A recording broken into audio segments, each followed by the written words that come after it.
You might think, I used to be able to push through, but now I can't. Am I just getting weaker? That's not the case. This inability to push yourself is evidence of an awakened consciousness. Take a look at this chart. When you're younger, instinct tends to dominate, and you can push yourself for social success.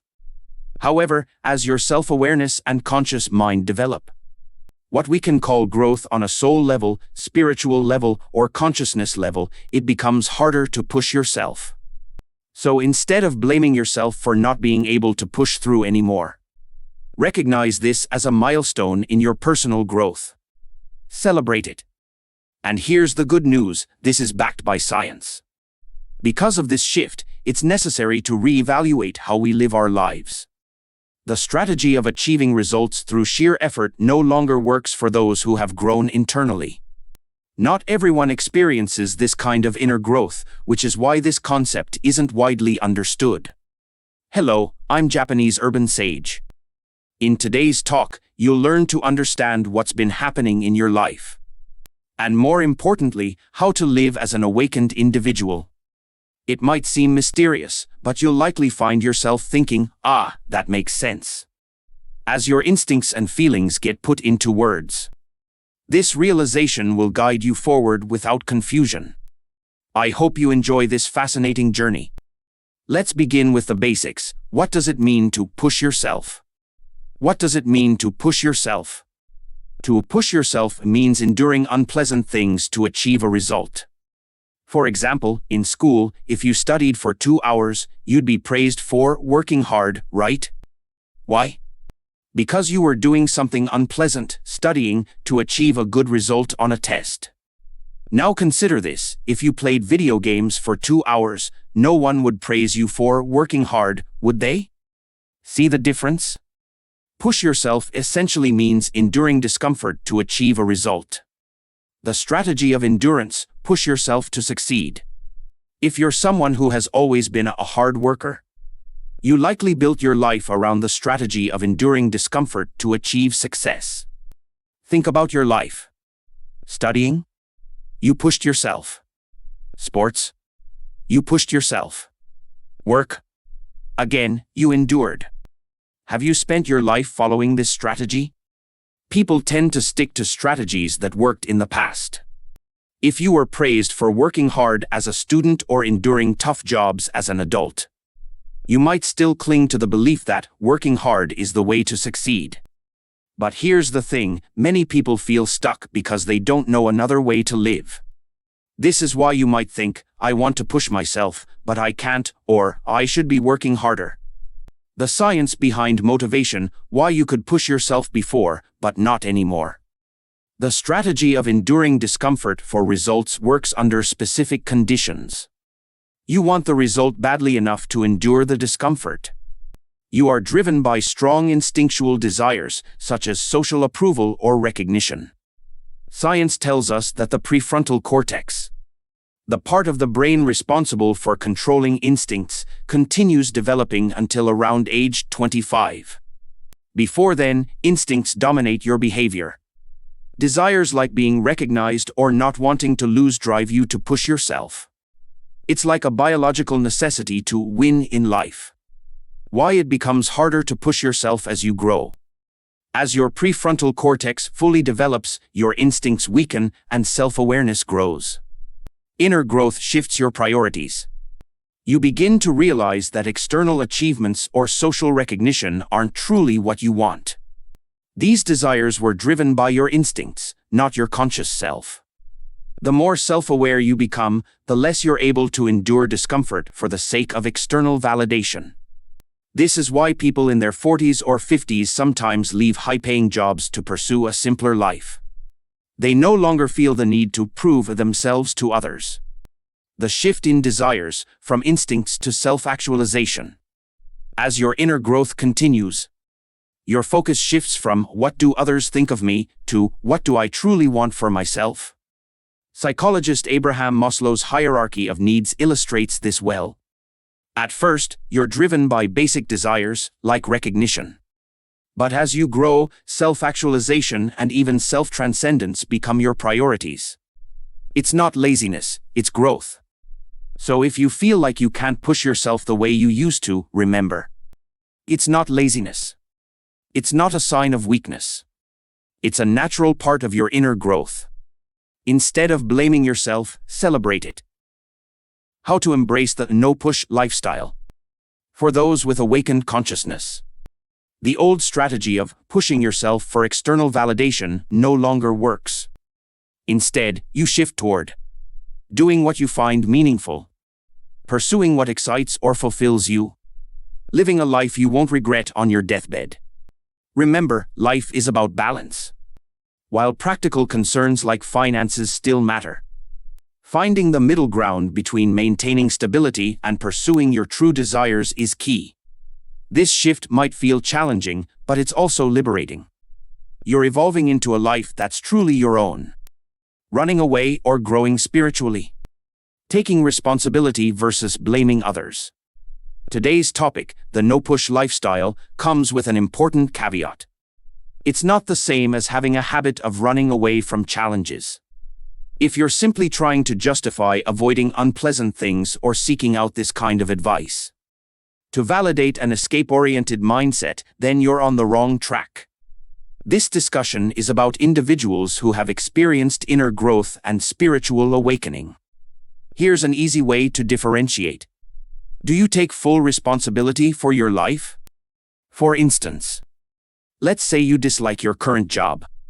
You quit impulsively because you convinced yourself, see? I don't need to push myself. But then, if financial difficulties arise and you blame others, it's because I followed someone's advice. That's not growth. That's just running away. On the other hand, as you grow internally, you begin to realize, I am the source of my life.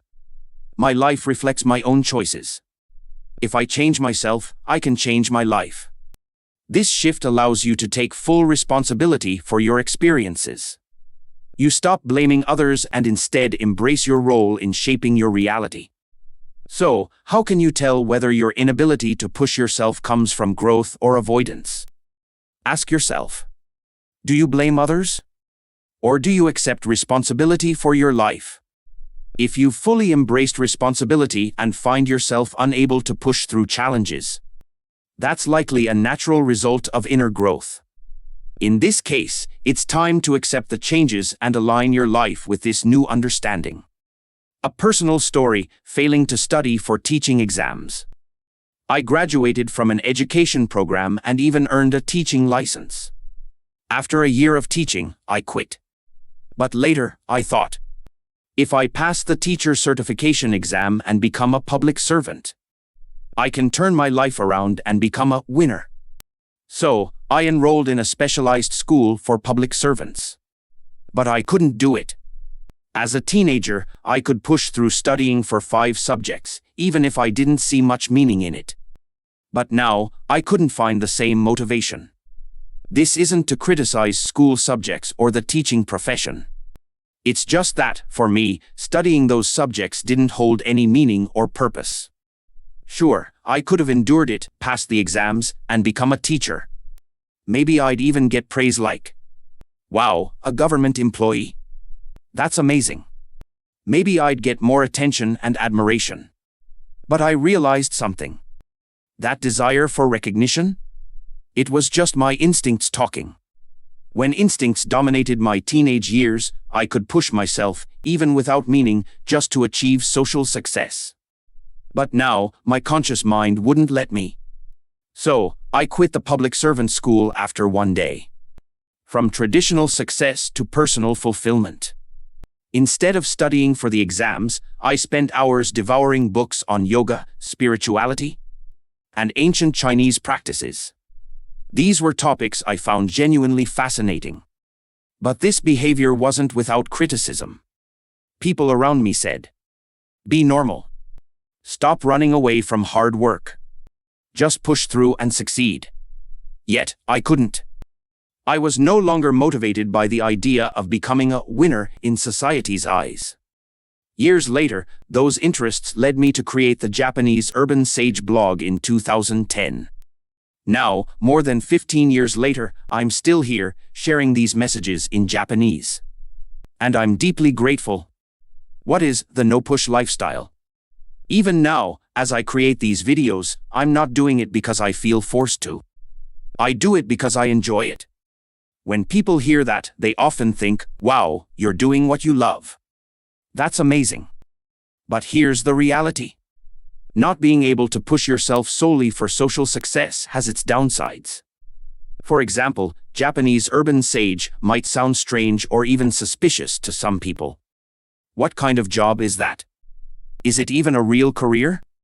From a business perspective, this isn't the most profitable venture either. If my only goal were to maximize income, there are countless better opportunities out there. But I can't bring myself to do those things because I don't see the meaning or purpose in them. For me, if something doesn't excite me or feel meaningful, I just can't do it, not even for status, recognition, or money.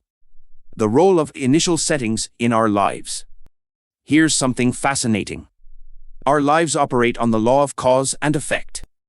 The reality we experience stems from a chain of causes and effects. That chain starts with our initial settings. Factors like family environment, genetics, personality, surroundings, even the era we were born into.